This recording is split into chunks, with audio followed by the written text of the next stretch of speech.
Hallo liebe Hausbauhelden, in dieser Haustour zeigen wir euch ein Traumhaus für alle, die einen Bungalow bauen wollen, der aufs Wesentliche reduziert ist und damit maximalen Komfort bei minimalem Ressourcenverbrauch bietet. Der individuell geplante Bungalow für Best-Ager von Baufritz nutzt ein schwieriges dreieckiges Restgrundstück perfekt aus. Das Baupaar hat quasi im Garten eines zu groß gewordenen Einfamilienhauses ein Mehrgenerationenprojekt gemeinsam mit Kindern und Enkeln gestartet, das für alle nur Vorteile bietet. Welche das sind und wie das Ganze aussieht, schauen wir uns heute zusammen an. Also kommt mit!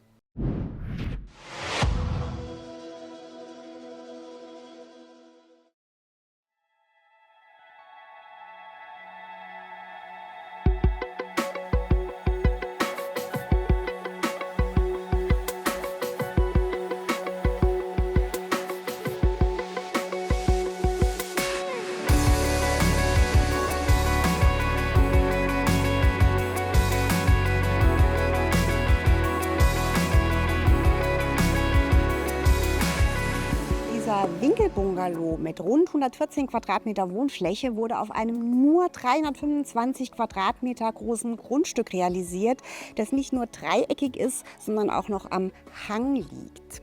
Der Bungalow ist so gestaltet, dass dieses Grundstück gut ausgenutzt wird und auch geschützte Freiräume entstehen. Wir sind jetzt hier schon auf der Terrasse. Ihr könnt sehen, der Winkel da hinten ist 72 Grad und nicht 90 Grad. Das hat was mit der Grundstücksgeometrie zu tun. Das heißt, an diesem Haus ist wirklich alles total individuell und diese beiden Flügel sind auch unterschiedlich lang. Wir haben hier einmal 15,70 Meter mal 5,7 Meter und der andere Flügel sind 13,82 Meter mal 5,70 Meter.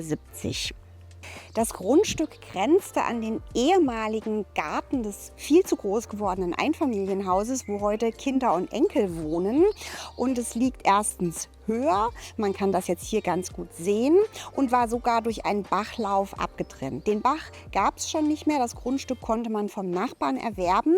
Vorher war hier eine Trennmauer, dann haben die Bauherren den Garten so angelegt, übrigens alles selbst gemacht mit Steinen, die sie beim Erdaushub hier vor Ort gefunden haben, und haben das Haus insgesamt 1 Meter tiefer gesetzt. Erstens war das die Bedingung des Nachbarn, dass man nur eingeschossig baut und das Haus tiefer legt, damit sein Garten nicht verschattet wird. Zweitens konnte man so hier eine Rasenrampe anlegen, wo die Enkelkinder und später eben auch die Großeltern barrierefrei von einem in den anderen Garten wechseln können. Ganz wichtiger Tipp des Bauherrn, auch wenn man den Garten selber macht, von Anfang an die Leerverrohrung für die Beleuchtung denken. Hier ist überall Außenbeleuchtung angebracht, die muss man natürlich gleich verlegen.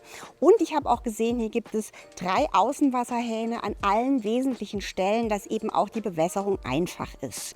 Der Vorteil ist, dass man natürlich sich gegenseitig helfen kann. Die jüngere Generation bekommt Unterstützung, die ältere konnte entschlacken und entschleunigen.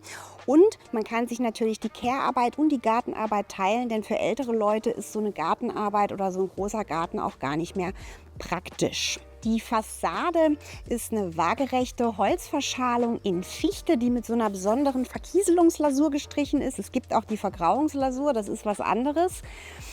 Die verbindet sich mit dem Verwittern durch Verkieselung mit der Holzfassade und bleibt eben bestehen. Die muss nicht nachgestrichen werden, ist in so einem grau-beige gehalten.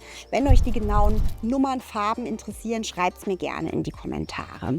Das Haus hat ein ganz flach geneigtes Pultdach, das ist ein Stehfalz-Blechdach, und alle Spenglerarbeiten sind hier in Anthrazit RAL 7016 gehalten aus beschichtetem Titanzink. Was Besonderes sind bei diesem Hersteller die Fenstereinbauten. Das sind Holz-Alu-Fenster mit überdämmtem Stock. Das heißt, der Fensterrahmen ist von außen nicht zu sehen, was eben sehr schön diese ganz schmalen Aufsichten angeht. Die Wand ist sehr stark und ist gedämmt mit einer ökologischen Hobelspandämmung, die mit Molke gegen Brand geschützt ist.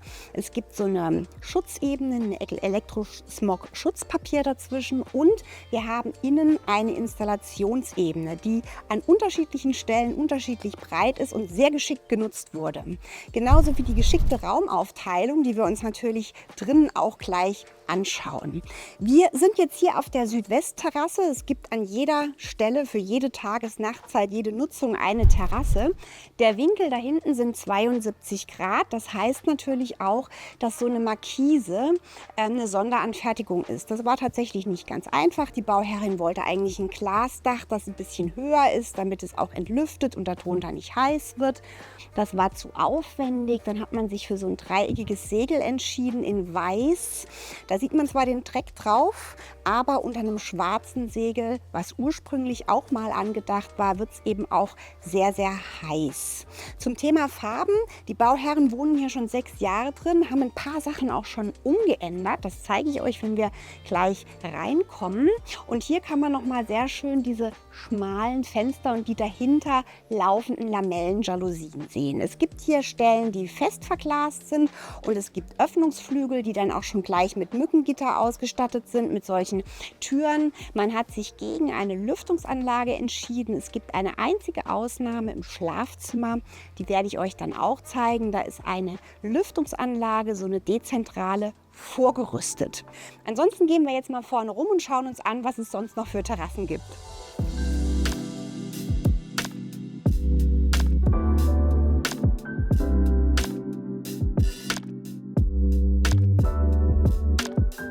Hier sehe ich gerade Außenwasserhahn Nummer 4. Es wurde also wirklich an alles gedacht.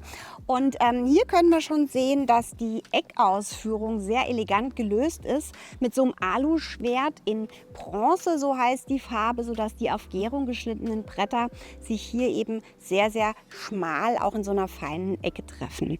Gegenüber gibt es einen Carport, wo eine Photovoltaik drauf ist. Die wurde nachgerüstet. Auch hier dran denken, dass man das Leerrohr von da hinten bis in den Technikraum schon von Anfang an mit einplant. Denn es gibt vorne über Eck auch noch einen Carport, der einen geschützten Eingangsbereich schafft und eine Ladestation fürs E-Auto und E-Bikes hat. Dass hier sehr aufs Detail geachtet wurde, sieht man auch an diesen Fallrohren, die in einer eckigen Ausführung sind und diesen eckigen Regenrinnen da oben. Und wir kommen jetzt schon auf die Frühstücksterrasse, die ist eben auf der anderen Seite. Dadurch hat man für jedes Wetter und für jedes Tageszeit die passende Terrasse. Die springt hier 1,25 Meter zurück. Das ist super praktisch, weil man dann Sachen auch stehen lassen kann. Und nachträglich hat sich die Familie noch diese Außenpergola gegönnt. Die hat verstellbare Lamellen, die man eben auch regendicht schließen kann, die hier entwässert in dieser Stütze, sodass hier wirklich nochmal 10,8 Quadratmeter geschützter Außenbereich entstehen. Auch hier übrigens dann an die Außenanschlüsse denken. Hier der Stromanschluss war mitgeplant. Dieser für diesen Esstisch musste dann nachträglich noch eingebaut werden. Und wenn wir jetzt hier entlang gehen, kann man schon sehen, es gibt unterschiedliche Brüstungshöhen. Und das hat wirklich alles einen Grund. Warum das so ist, werden wir gleich drinnen sehen. Denn das ist nicht nur sehr flächeneffizient geplant, sondern man hat sich auch die Einbaumöbel und die Lösungen, wie man sie haben will, die Höhenabwicklung schon sehr gut mitgedacht. Wir sind jetzt vorne angekommen. In dieser Spitze ist der überdachte Carport. Hier um die Ecke ist eine Wallbox fürs E-Auto.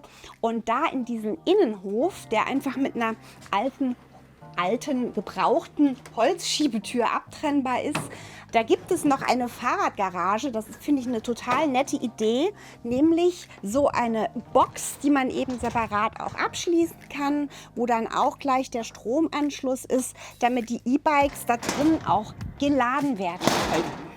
Da gibt es noch einen Nebeneingang durch den Haustechnikraum. Da steht auch die Wärmepumpe bzw. das Außengerät der Wärmepumpe. Dazu sage ich euch auch gleich noch was. Aber jetzt schauen wir erstmal, wie es innen aussieht.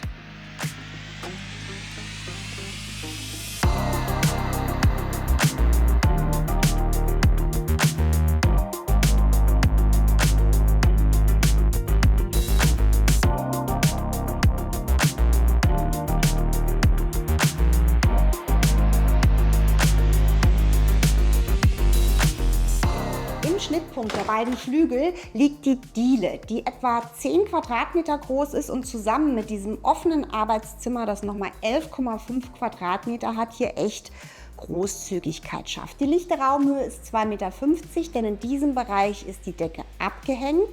Das hat mehrere Gründe. Hier würden sich ja die beiden geneigten Pultdächer verschneiden, die von den unterschiedlichen Winkeln kommen, und das hätte eine ganz schwierige Deckengeometrie gegeben.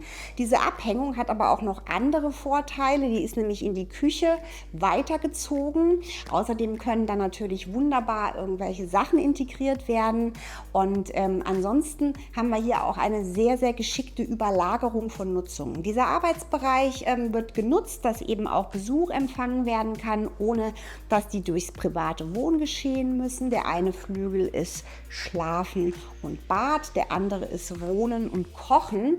Und dieser Bereich, ihr seht es vielleicht auf dem Boden, ist auch schon so vorgeplant, dass er später abtrennbar wäre. Das heißt, er ist technisch und auch vom Stromanschluss, vom Zähler separat, sodass man hier später abtrennen könnte, wenn da mal eine Pflegekraft einziehen würde. Und dann gibt es hier gegenüber auch schon ein sehr schönes Bad oder Gästebad, das dann eben auch für die Pflegekraft genutzt werden könnte.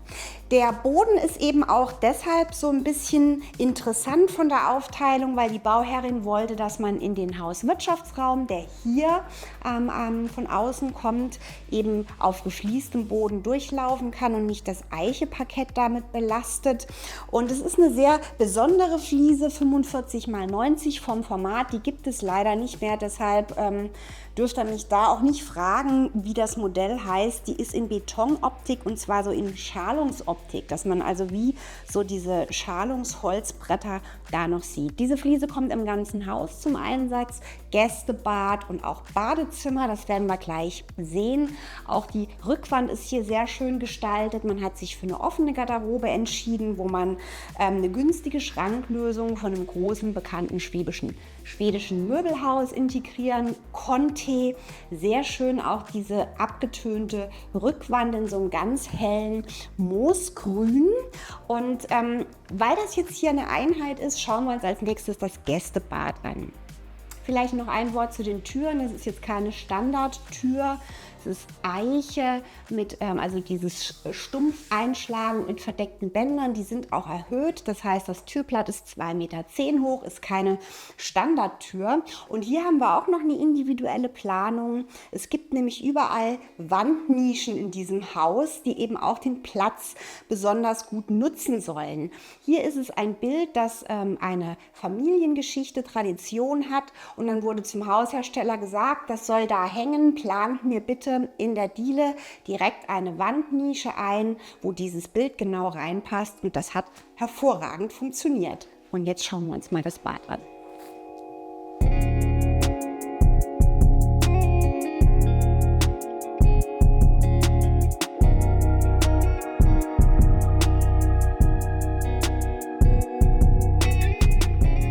Das Gästebad ist nur 3,1 Quadratmeter groß und bietet trotzdem Platz für alles, unter anderem diese wunderschöne, große, bodengleiche, durchgefließte Dusche.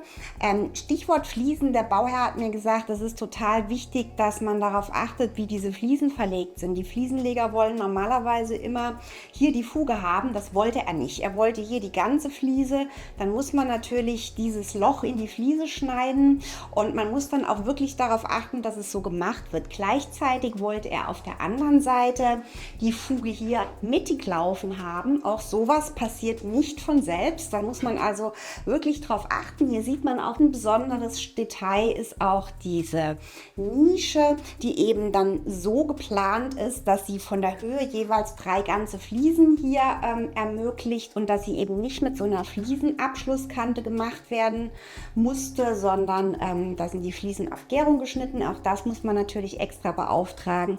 Dann sieht das hier total schick, elegant und schlicht aus. Aufs Wesentliche reduziert eben. Die Höhe von dieser Brüstung ist an der Stelle ungefähr 95 cm. Das hängt jetzt an der Stelle damit zusammen, dass da die Vorwandinstallation für das WC davor ist. Vor dem Fenster ist auch gleich schon ein Fliegengitter, weil man das natürlich im WC dann auch mal offen lässt, und es gibt eben keine Lüftungsanlage. Und jetzt schauen wir mal weiter, was es mit den ganzen Wandnischen hier auf sich hat. Da gibt es nämlich noch einige. Unter anderem sehen wir hier schon in der Rückwand vom Arbeitszimmer, dass da so ein alter Sekretär integriert werden sollte, der so tief ist, dass er jetzt ansonsten in dieses Regal nicht gepasst hätte. Deshalb gibt es hier, beziehungsweise nicht deshalb, sondern wegen der Schiebetür, eine aufgedoppelte Wand. Die Schiebetür ist raumhoch gemacht. Deshalb hat man sich übrigens entschieden, die Tür ins Schlafzimmer auch raumhoch zu machen, damit die beiden Flügel mit raumhohen Türen angeschlossen sind.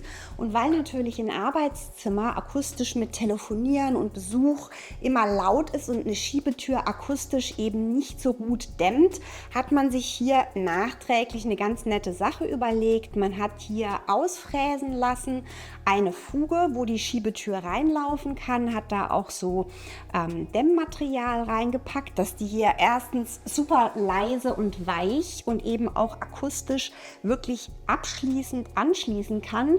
Genauso hat man da oben nochmal so ein Brett davor gesetzt und da auch jeweils solche Bürstchen reingemacht und damit, sagte die Bauherrin, funktioniert das hervorragend mit der akustischen Trennung. Außerdem hat sie sich nachträglich noch diesen Griff anbringen lassen. Reduzieren aufs, sagen wir mal, Wesentliche hieß, dass man hier für diese große Tür nur diese schmale Griffmulde hat und das fand die Bauherrin jetzt nicht so praktisch. Und jetzt schauen wir mal weiter in die Küche ab.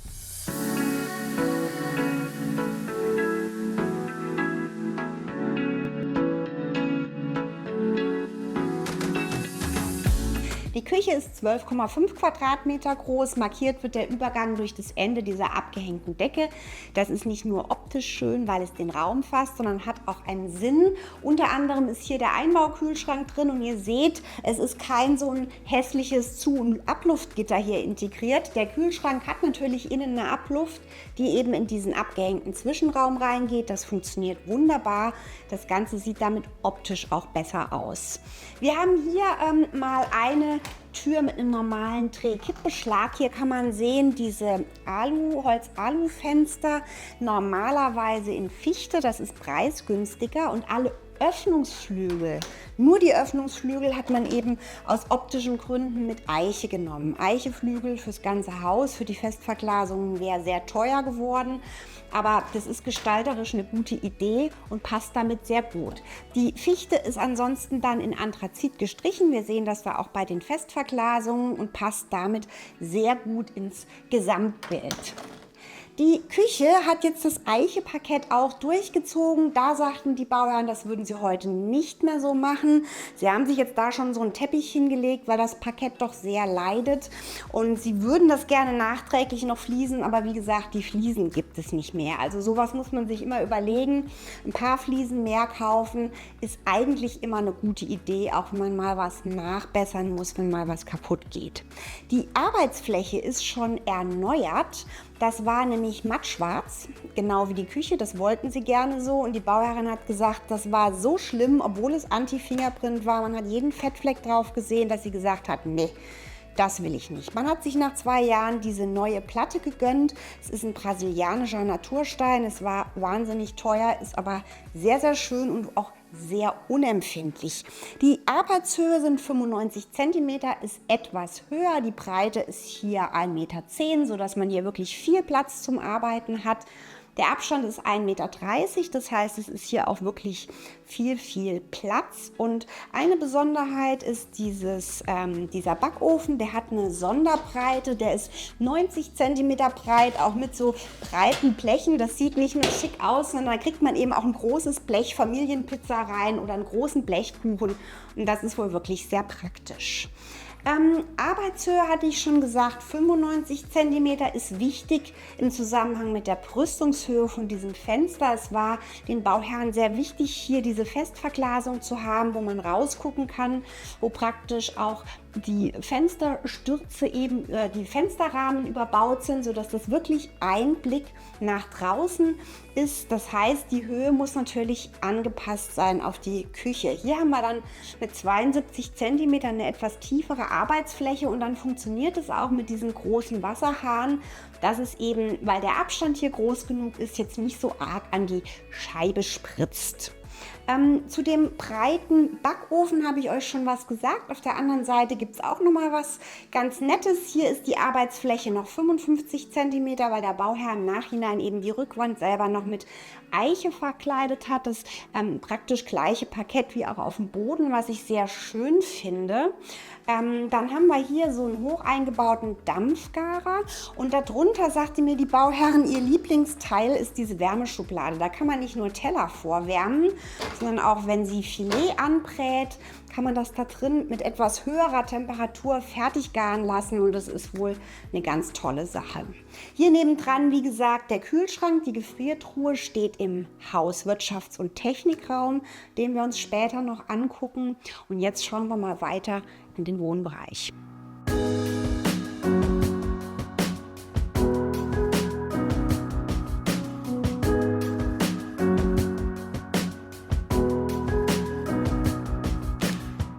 Der Bereich hinter mir sind jetzt 29,6 Quadratmeter. Hier hat man jetzt die andere Raumhöhe, die leichte Schräge. Gut zu erkennen an dem Fenster da hinten, dieses schmale, hohe Fensterband, das sehr schönes Licht und sehr schönen Ausblick auch auf diesen Berg ermöglicht bei maximaler Privatsphäre. Und interessant, hier gibt es Nischen in der Außenwand. Fragt man sich, wie geht das? Dämmebene und so weiter. Es gibt ja innen die erwähnte Installationsebene in der Decke und in der Wand. Und wenn in der Wand eine Hebeschiebetür drin ist, sagte mir der Bauherr, ist diese Installationsebene breiter, nämlich 80 mm. Auf der anderen Seite sind es 35 mm. Das heißt, man konnte jetzt hier was aussägen und dieses Regal da rein versenken, ohne die Dämmebene zu beschädigen. Und deshalb war das hier auch möglich. Da hinten sehen wir gleich nochmal eine Nische, wo der Fernseher drin verschwindet.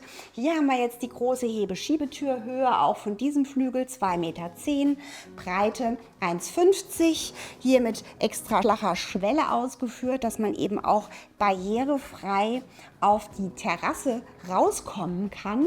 Und wenn wir jetzt hier weitergehen, sehen wir diesen Einzug von 1,25 Meter, die Frühstücksterrasse, sehr, sehr schön mit der Tür nach draußen. Und hier haben wir jetzt Einbaumöbel von dem Kooperationsschreiner des Hausherstellers, der da beauftragt wurde.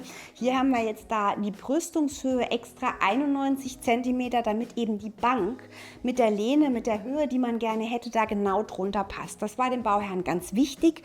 Der Schreiner hat diese wunderschöne Eichebank gemacht, die hier frei schwebend ist. Die ist unten in der Wand befestigt.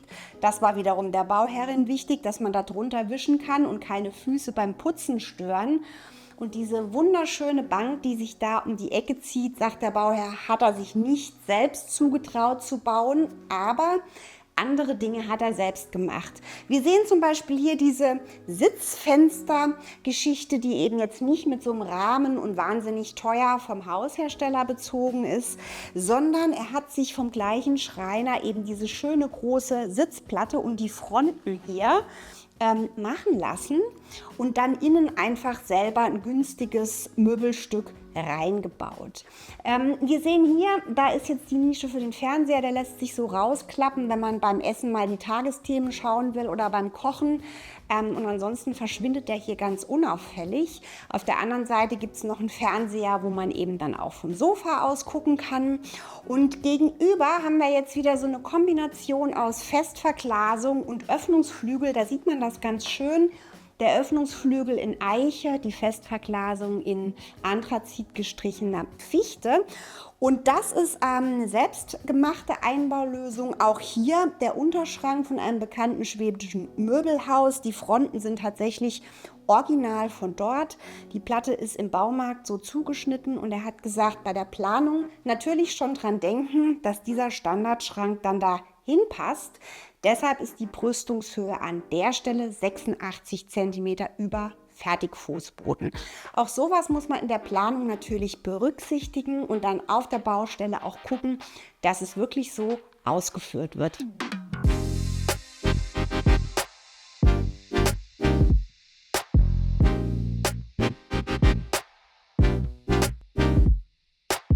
Wo wir auf dem Weg nach drüben sind, sehe ich gerade noch diese Einbauleuchten. Sehr, sehr schön, dass die so in die Decke versenkt sind. Das geht natürlich wunderbar, wenn man diese Installationsebene hat. Der Hersteller hat auch speziell flimmerfreie und damit augenfreundliche LEDs entwickelt. Und es ist einfach ein sehr, sehr schönes Licht, das übrigens auch dimmbar ist. Und diese ausklappbaren können eben auch überall hingerichtet werden. Wir sind jetzt hier schon in dem kleinen Flur, der den Privatbereich bzw. den Hauswirtschaftsraum erschließt. Der Flur sind nochmal 7,4 Quadratmeter und dieser Hauswirtschaftsraum ist alles in einem. Kellerersatz, Hausanschlussraum, Haustechnikraum, Hauswirtschaftsraum und Speisekammer. Und damit das auf 9 Quadratmeter passt, muss man sehr raumoptimiert planen und die Handwerker auch anweisen, das so zu machen. Denn die kommen normalerweise und machen ihren Anschluss gerade so dahin, wo es passt. Hier wurde extra darauf geachtet, dass die Hauseinführung hier unten drunter ist, dass da ein offenes Regal drüber passt. Dann wurde der Elektrokasten, der eigentlich irgendwo hier sitzen sollte, extra 20 cm nach da gesetzt. Nachträglich kam der Wechselrichter, die Photovoltaik auf dem Carport wurde später gemacht, aber die Leerverrohrung einmal ganz übers Grundstück hier rein war natürlich von Anfang an mit eingeplant. Hier haben wir die Luftwasser-Wärmepumpe mit dem integrierten Warmwasserspeicher. Die hat ein Innen- und ein Außengerät und weil das Haus ja keinen Keller hat, ist es eben auch nicht so, dass das hier nach unten und dann hier wieder rauskommt, sondern man hat extra eine Lösung entwickelt mit Wanddurchbruch, sodass das Außengerät hier auf einer Höhe stehen kann. Das Gerät ist übrigens sehr leise. Die Geräusche sind also nicht das Problem, aber der Bauherr sagte mir noch, im Winter kommt da Wasserdampf raus und das kann eben dazu führen, dass es in der Umgebung Glatteis gibt. Deshalb sollte man da immer drauf achten. Man hat hier einen rutschfesten Boden und man hat auch diese Wände in der Fassadenoptik da noch hingemacht, damit es dann für die Hecke nicht zu kalt wird. Super praktisch ist, dass es hier nochmal ein Glasdach gibt, sodass man hier eben auch bei Regen trockenen Fußes direkt vom Carport mit den Einkäufen hier reinkommen kann. Wichtig ist dann natürlich auch, dass man eine Tür hat, die abschließbar bzw. von außen öffnbar ist. Wir haben hier im Anschluss dahinter die komplette Wasserinstallation, die reinkommt. Dieser Schrank ist auf Rollen und lässt sich rausziehen. Auch da musste der Installateur wirklich überredet und überwacht werden, dass das funktioniert. Hier steht der Tiefkühler, hier ist der Hauswirtschaftsbereich mit Waschmaschine und Trockner, Platz zum Bügeln und Wäsche zusammenlegen. Hier ist dann der Bereich Küche und Speisekammer, ein Weinschrank und die Vorräte und das alles auf 9 Quadratmetern unterzubringen, ist wirklich eine Leistung. Hier hinter liegt jetzt der Privatbereich mit Schlafzimmer und Bad und der schönsten Badewanne, die ich je gesehen habe. Bevor wir da reingehen, noch ein Blick auf diese Tür. Sehr schön, dass die raumhoch und raumbreit gestaltet ist. Das sieht nicht nur sehr schick aus, sondern es hat auch einen Grund. Das Ganze ist dadurch barrierefrei. Die Tür ist etwas über 1 Meter breit, sodass wir eine lichte Durchgangsbreite von 1 Meter haben. Die Höhe ist 2,50 Meter.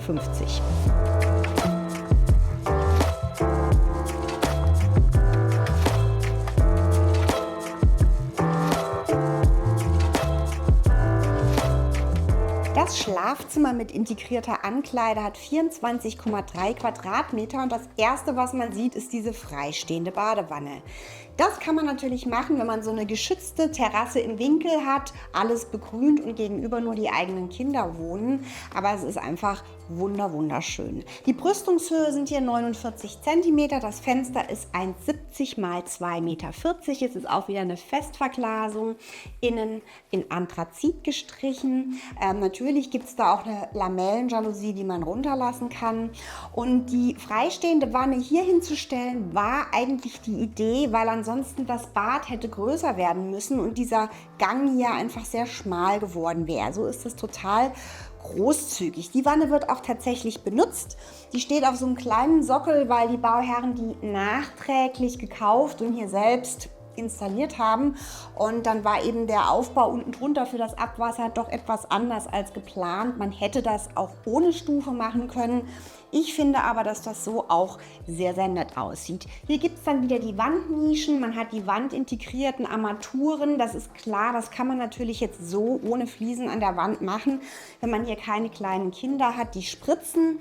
Wenn man also zivilisiert badet, funktioniert das wohl sehr gut. Wir sehen hier Kunst- und Designklassiker und diese Mischung aus diesen Designklassikern oder auch aufgearbeiteten Flohmarktstücken, wie zum Beispiel der Bank im Flur, macht hier eine ganz, ganz besondere, wohnliche, schöne Atmosphäre, wie ich finde. Hier haben wir jetzt den Schlafbereich und das ist der Bereich, wenn später mal einer von beiden gepflegt werden muss, der eben extra so geplant ist, dass man hier gut liegen kann. Die Brüstung ist 70 cm hoch, sodass man im Liegen da wirklich einen wunderschönen Blick nach draußen hat, sogar den Vollmond sieht und den Wald. Hier durch diese bodentiefe Tür und der kleinen Terrasse davor auch nochmal einen Blick nach draußen. Und da oben in der Ecke sehen wir jetzt einen ganz kleinen Ausschnitt.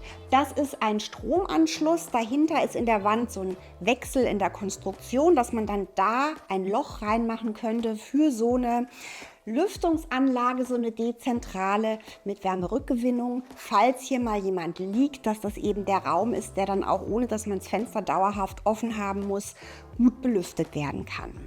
Hier ist dann auch gleich das Mückengitter davor, wenn man das eben nachts offen lässt, dass da nichts reinfliegt. Und der Bauherr sagte mir, er hat hier diese kleine Terrasse und hätte eigentlich gerne ein Bett auf Rollen gehabt, dass man dann da auch rausschieben kann bei schönem Wetter. So muss er halt ab und zu im Liegestuhl auf der Terrasse schlafen. Hier geht es jetzt weiter in die Ankleide und hier kam es jetzt auf jeden Zentimeter Platz an. Diese Wand ist deshalb schon etwas schmaler als eine normale Innenwand, das sind nur 90 mm und die Ankleide ist so geplant, dass man eben hier den 60 cm tiefen Schrank hinbekommt, hier auch noch Platz hat für ein 30 cm tiefes Regal und das Ganze ist nur mit so einem Schiebevorhang abgetrennt, damit es eben hier auch alles genug Durchgangsbreite hat. Hier ins Bad ist dann der Übergang gefliest und da kann man jetzt sehen, durch dieses offene, das geht natürlich, wenn man nur zu zweit ist, hat man hier eben auch den barrierefreien Eingang.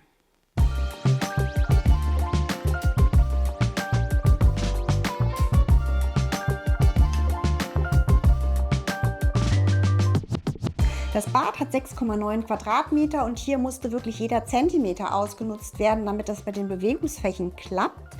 Deshalb hat man sich entschieden, an der Stelle die innere Installationsebene wegzulassen, hat man wieder 50 mm gewonnen. Das heißt natürlich, dass an der Außenwand keine Steckdosen oder Lichtschalter sitzen können, aber das ist dann alles hier untergebracht. Dafür hat man sich dann hier entschieden, weil man ja da sowieso die Vorwandinstallationen braucht für Waschbecken und WC, die Wände aufzudoppeln, dass man hier eben auch wieder so beleuchtete Nischen hat, weil man eben nicht so eine umlaufende Ablage hier haben wollte. Ich finde, das ist sehr, sehr schön gelöst und hier hat man dann gleich ausgespart, wenn man später mal so einen elektrischen Handtuchheizkörper noch haben möchte. Deshalb ist da unten in der Nische auch schon die Steckdose für den Stromanschluss und sehr schön ist auch diese Nische, die dann eben extra wieder für das Kunstwerk hier eingebaut ist, mit der Beleuchtung und die Fliese wieder so, dass die Fuge hier nicht in der Mitte läuft, sondern hier einmal die ganze Fliese genau in der Breite von dieser Nische darunter passt. Dann haben wir hier eine sehr, sehr große, schöne geflieste bodengleiche Dusche. Die ist 1,10 x 1,20. Das ist jetzt hier selbst nachträglich reingebaut. Wenn man später wirklich komplett rollstuhlgerecht hier sein wollen würde, kann man natürlich diese Wand auch rausnehmen, hier mit dem Duschvorhang komplett arbeiten und dann hätte man sogar neben dem WC noch die Bewegungsfläche. Trotzdem ist jetzt hier mit 1,20 auf jeden Fall genug Breite vorhanden. Hier sieht man jetzt, musste dann oben die Fliese schräg geschnitten werden, denn hier hat man ja dachgleich Decke, da hat man die leichte Neigung. Auch hier wieder sehr schön diese Einbaunische, die dann eben auf einer Höhe von 1,35 ist, damit eben dreimal die 45 cm Fliese ungeschnitten darunter passt und auch hier diese Kanten Schnittmittel wieder sehr schön alles auf Gärung geschnitten, dass man da ohne diese metallene Fliesenabschlussleiste hinkommt. Jetzt haben wir alle Räume in diesem Bungalow für Best Ager gesehen. Wenn ihr euch die Grundrisse anschauen wollt, habe ich euch wie immer unten in die Videobeschreibung einen Link in unsere Hausdatenbank gesetzt. Wenn ihr noch mehr Videos von diesem Hersteller sehen wollt, habe ich euch hier nochmal ein paar Haustouren eingeblendet. Und wenn ihr insgesamt noch mehr Videos von uns schauen wollt, dann abonniert doch unseren Kanal. Am besten mit Glocke, denn dann verpasst ihr auch alle weiteren Videos nicht von und für Hausbauhelden.